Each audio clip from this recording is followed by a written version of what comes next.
Sa kadlawon diri sa Bilon, sa among probinsya, napatay last uploading napay 55 kilometer DHL Express ang uploadan nato karon. Dagan pa ta pagkaman balik na punta diri ay dan ta mag break. Diya itong mga tropa si Y20 ito sa Bilon, Denmark Airport. Bi pa.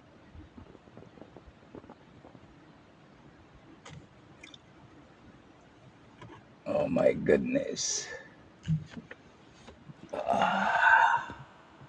35 minutes pa ta break. Kulang pa pulo. Abanti na rin ta. 35 pa.